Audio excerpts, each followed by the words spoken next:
దేవుని నామస్తోత్రములండి. ఈనాటి అంశము మొట్టమొదట దేవుని చూచిన కన్నులు. ఆదికాండము 2వ అధ్యాయం 7వ వచనం ప్రకారము దేవుడు ఆదామును సృష్టించినప్పుడు భూమి మీద ఎవ్వరూ లేరు. మట్టితో మనిషిని చేసి జీవాత్మను ఊదగానే లేచాడు. మొదట ఎవరిని చూశాడు? దేవుణ్ణి చూచాడు. మనము కూడా మన జీవితంలో ప్రతి ఉదయం మంచం మీద నుండి దిగి మోకాళ్ళు వేసి ప్రార్థన చేయాలి. ప్రార్థనలో దేవుని చూడాలి, దేవుని మాటలు చదవాలి, దేవుని యొక్క స్వరము వినాలి. అప్పుడు ఇంటి పనులు మొదలుపెట్టాలి. క్రైస్తవ జీవిత రహస్యము నిద్రని జయించడమే, సమయమును సద్వినియోగపరచుకునడమే కదా. యెరూషలేములో సియోను కొండ మీద యేసయ్య కూర్చొని ప్రపంచమును పరిపాలిస్తున్నవాడు కదా. దేవుని కార్యములు చూచే కన్నులు మనకు ఉండాలి.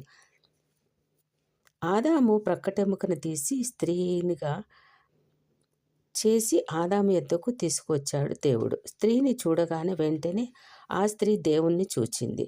ఆదాము ఆ స్త్రీని చూడగానే అరే చాలా అందముగా ఉన్నది అని అమాయకంగా అనలేదు. చూడగానే ఇది నా ఎముకలలో ఎముక, నా మాంసంలో మాంసము అన్నాడు. లోపల ఉన్న ఎముకలు ఎలాగో కనబడుతున్నాయి, లోపల ఉన్న మాంసం ఎలా కనబడుతుంది? అది వెలిచూపు కాదు, అది ఆత్మ ప్రత్యక్షత, ఆత్మలో చూడగలిగిన అనుభవం కదా. వెలిచూపుతో చూచిన దానికి ఎక్స్రేలో చూసిన దానికి తేడా ఉంటుంది కదా. ఎక్స్రేలో మనిషి కనబడతారు కదా, వెలిచూపునకు కనిపించనిది మాత్రమే అక్కడ కనిపిస్తుంది. ఆత్మనేత్ర ప్రత్యక్షత అనగా తెరవబడిన నేత్రములు కావాలి మనకి కూడా.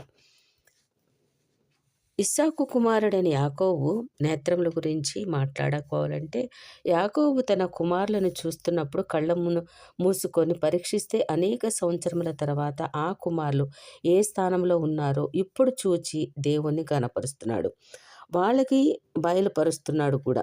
యాకోబు చూచినప్పుడు లేవి తన స్థానంలో లేడు, స్థానంలో కోల్పోయిన వాడిగా ఉన్నాడు. కానీ సుమారు 470 సంవత్సరముల తర్వాత మోషే చూస్తున్నప్పుడు ఈ ఊరిము తుమ్మీము లేవీలకు అతని వంశములకు అనగా లేవీల మీద ఊరీము అనబడుచున్నది.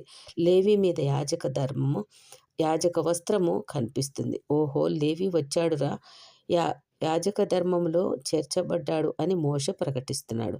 దేవుని ఏర్పాట్లో ఉన్న వారిని చూడగలిగే నేత్రములు ఆత్మీయ తండ్రి అయిన యాకోబు నేత్రములు. నిజానికి ఆ నేత్రములు దేవునివి.